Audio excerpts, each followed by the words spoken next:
So let's follow up the death of Constantine. The empire was, by agreement, parted between the three sons of Constantine after they murdered their cousin. So Constantine II took the west part, the yellow part in the map. Constance, the center, so the pink part, and Constantius, the east. Then you see in violet, so the part contested in between two of the brothers, Constans and Constantius. So Constantius was very much occupied in coping with the activities of the Persian king called Sapor II.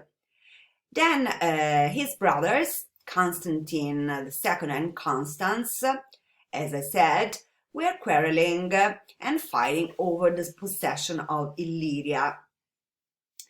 Then, so Constantine was slain in an ambush near the city of Aquileia, and the younger brother Constans was recognized throughout the Western Dominion.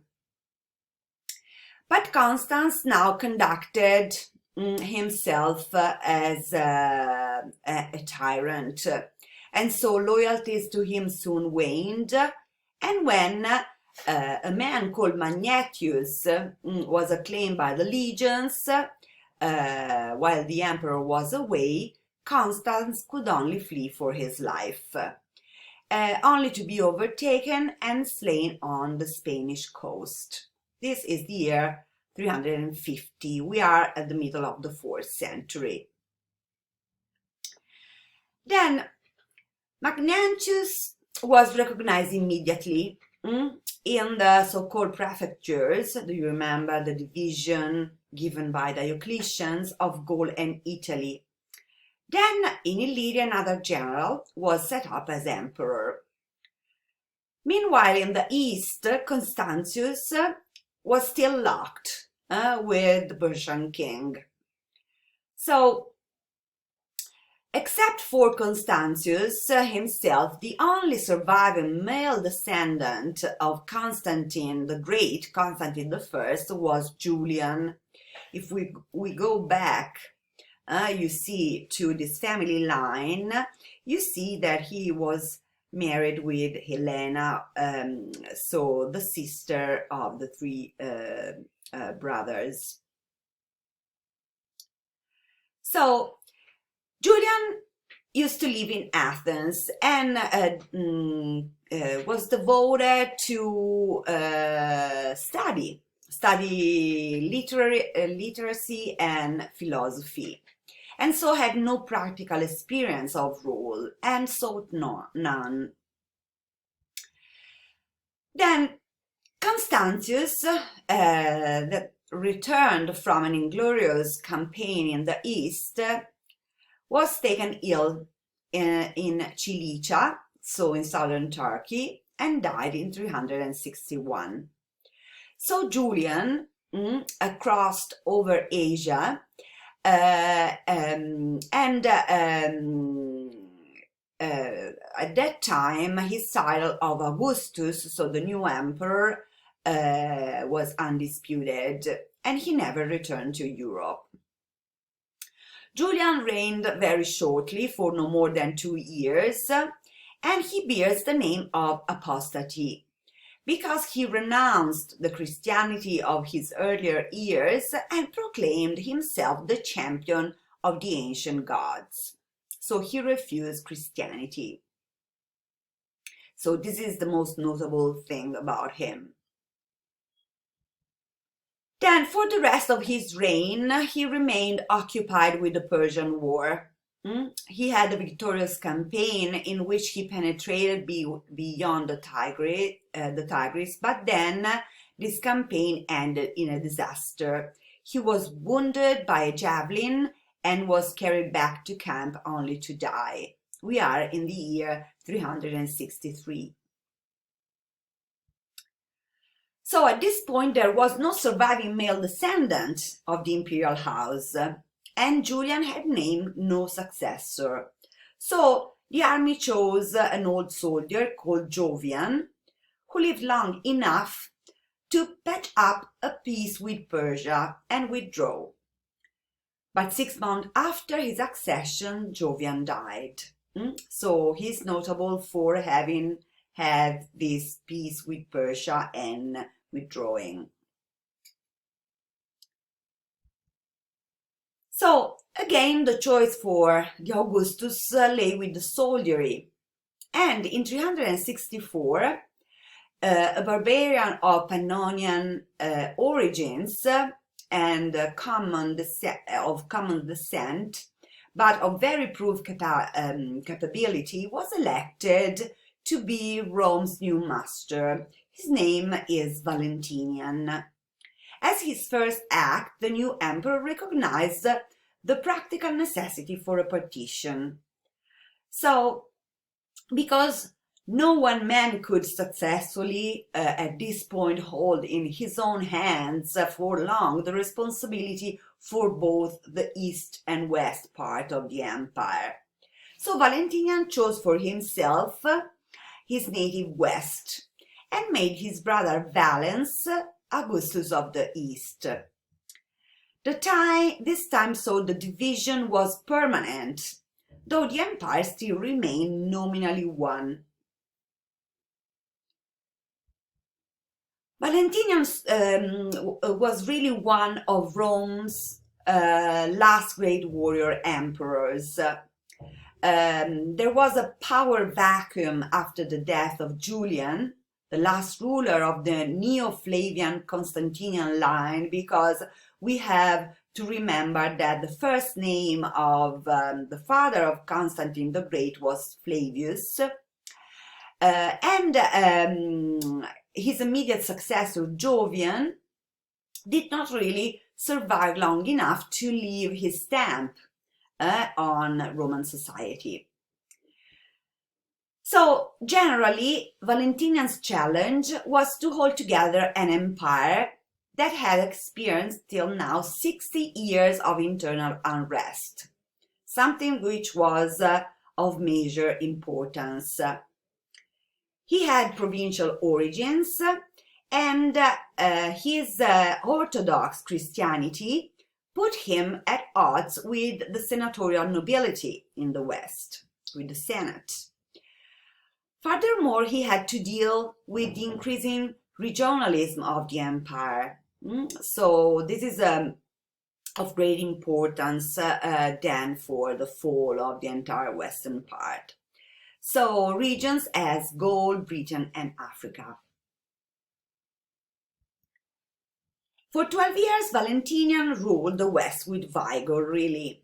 And apart for really his savage mercilessness toward any kind of opposition, he ruled with justice and moderation generally.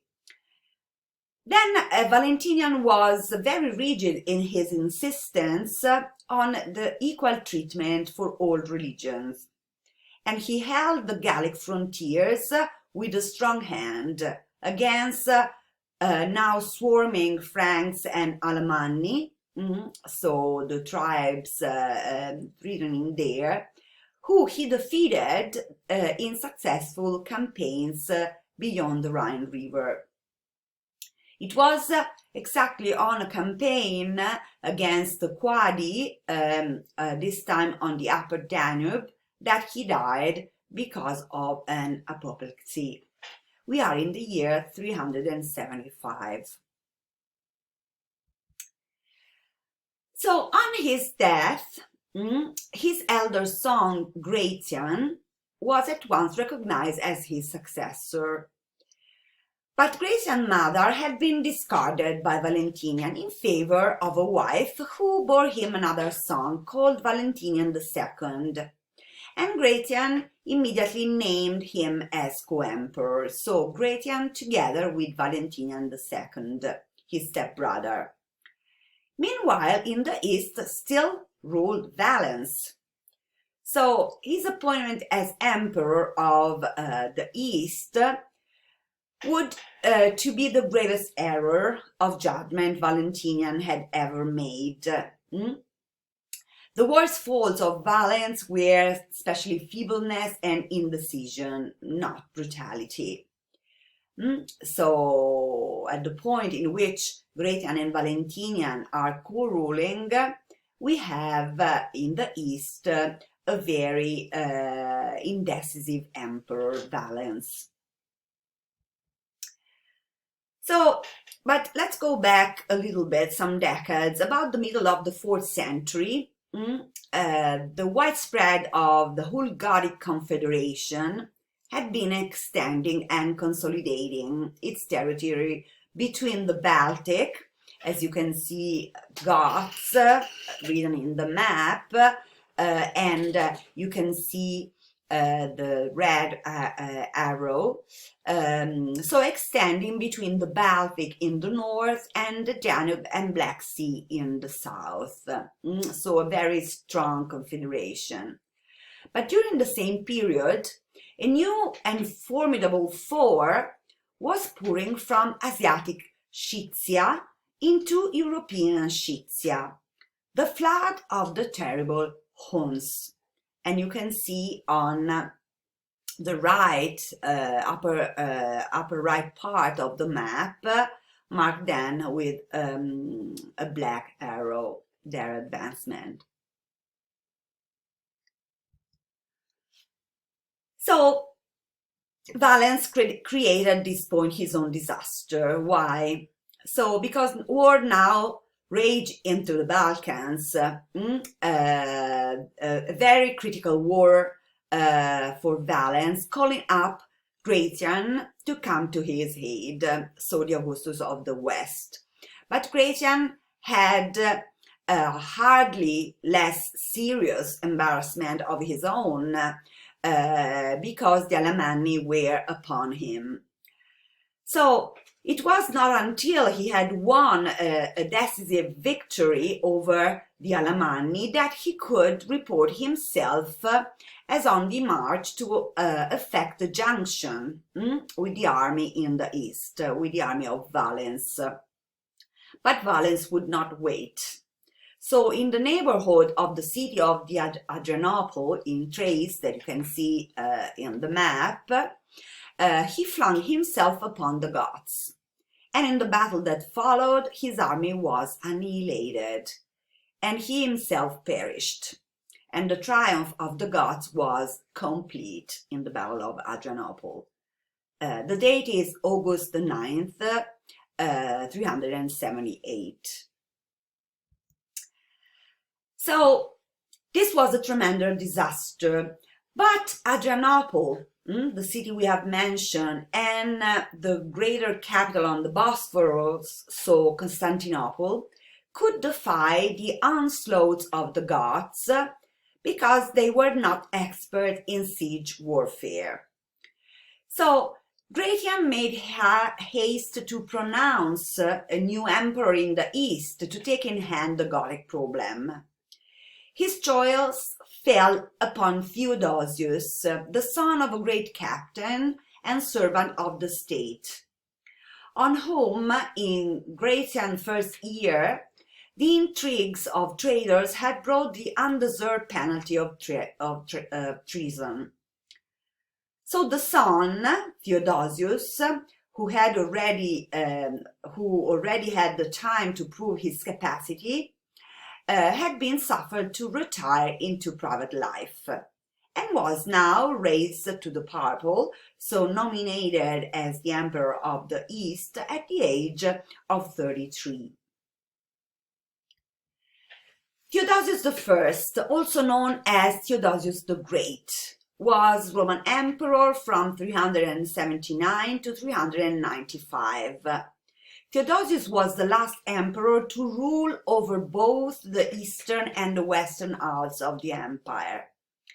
Then during his reign, the Goths secured control of the previous provinces of Illyricum, establishing their homeland south of the Danube within the empire's borders.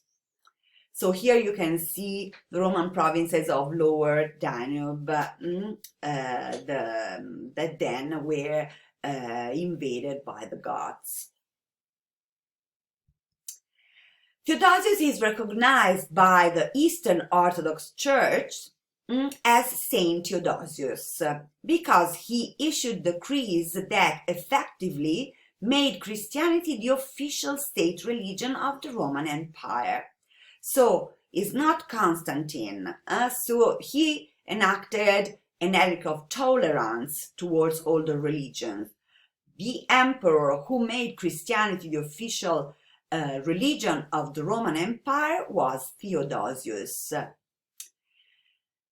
Then he defeated the usurpers Maximus and Eugenius and fostered the destruction of some prominent pagan temples. The Serapeum in Alexandria, the Temple of Apollo in Delphi, and the Temple of Vesta in Rome. But Theodosius is to be remembered especially because he made Christianity the official religion of the Roman Empire. Okay, next part in next video.